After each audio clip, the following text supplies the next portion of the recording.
Imaginez une figure centrale à la fois de plus de 1 milliard de personnes, mais dont l'existence historique est maintenant questionnée. Des découvertes récentes remettent en question des croyances des siècles sur Mohammed, le prophète de l'islam, et les origines d'une des plus grandes religions du monde. Et si l'histoire n'est pas comme elle semble, aujourd'hui, nous allons explorer les recherches fondamentales qui posent des doutes sur l'existence historique de Mohammed. L'histoire de Mohammed, comme présentée dans la tradition islamique, est plus qu'une biographie. Elle forme la fondation de la théologie islamique, de la loi et de la culture. Les musulmans ont appris que Mohammed a vécu à la Mecque et Médine pendant le 7e siècle, recevant des révélations qui deviendra le Coran.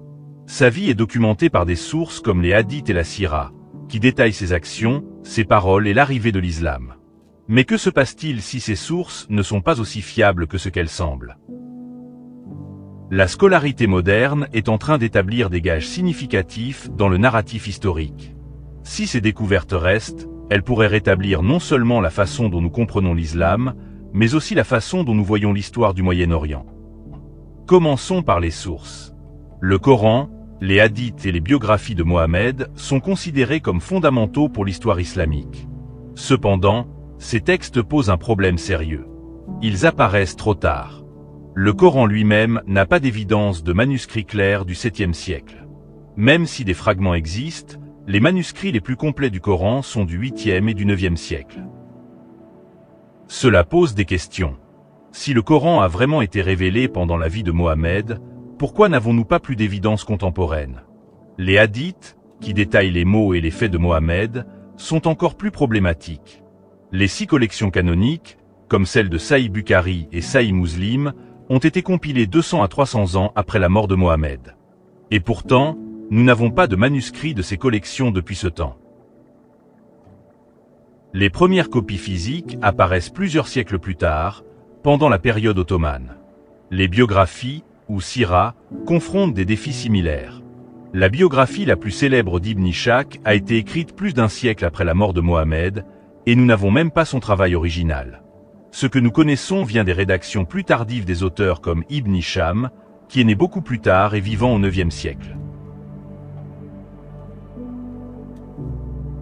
Si l'existence de Mohammed est remise en question, qu'advient-il des villes qui lui sont le plus étroitement associées, la Mecque et Médine? Les études archéologiques et historiques modernes révèlent un manque étonnant de preuves de la signification de la Mecque dans le 7e siècle. Les documents cartographiques et commerciaux de l'époque ancienne ne mentionnent pas la Mecque comme une plaque tournante majeure, malgré l'islamique tradition qui déclare que c'était une ville centrale de commerce et de religion. La ville de Médine est un peu mieux en termes d'évidence, mais même là, les descriptions des débats théologiques entre les chrétiens, les juifs et Mohammed posent des doutes. Les registres historiques suggèrent que la région était faiblement peuplée à l'époque, ce qui rendait ces rencontres de débats théologiques entre Mohammed, les chrétiens et les juifs peu probables. Si l'information sur ces villes est lacunaire, alors d'où vient le Coran et les traditions islamiques anciennes? C'est là où ça devient encore plus fascinant.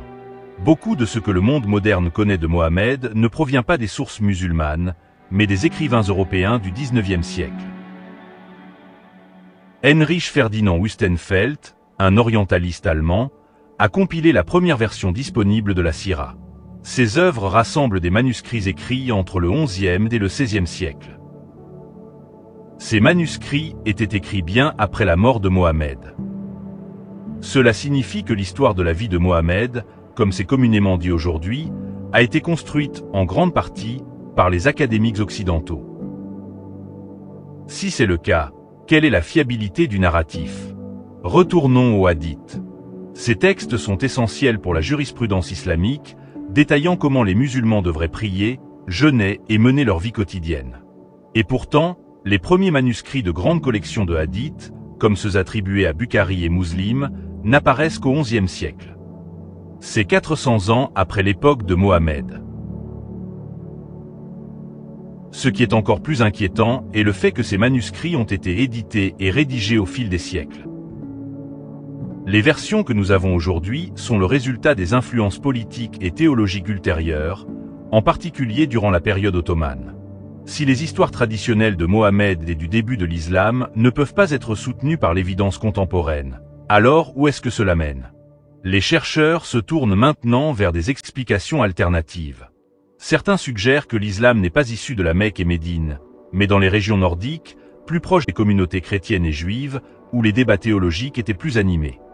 D'autres proposent que Mohammed a pu être une figure composite, un mélange de multiples leaders et de traditions, assemblés sous un narratif unifié, des siècles plus tard. Cela expliquerait les inconsistances dans les sources islamiques et l'émergence de manuscrits tardifs. Les questions posées par cette recherche sont complexes et pour beaucoup, profondément personnelles. Mais elles sont aussi nécessaires. L'entendement du passé nous aide à comprendre le présent. Et dans ce cas, il nous défie à regarder au-delà des hypothèses et à explorer plus profondément l'histoire. Comparons maintenant ceci avec la chrétienté. Le Nouveau Testament, en particulier l'Évangile, est construit sur des témoins oculaires. Les écrivains s'entendent que les lettres de Paul, écrites entre 50 et 60 de notre ère, juste 20 à 30 ans après la mort et la résurrection de Jésus, sont parmi les plus anciens écrits chrétiens. Ces lettres confirment des aspects clés de la vie, de la mort et de la résurrection de Jésus. Des découvertes archéologiques renforcent davantage les récits de l'Évangile. Par exemple, la piscine de Bethesda, décrite dans Jean, chapitre 5, verset 2, a été fouillée et correspond à la description trouvée dans le texte.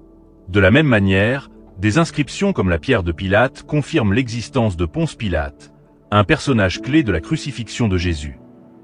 Contrairement aux sources islamiques qui ont émergé des siècles après le temps supposé de Mohammed, les textes chrétiens possèdent un parcours de documentation et d'évidence physique qui s'aligne clairement avec les événements qu'ils décrivent. Cette comparaison montre pourquoi il est si important d'examiner les affirmations historiques de manière critique. Continuons à poser des questions et à chercher la vérité ensemble. Merci pour votre attention et à la prochaine vidéo.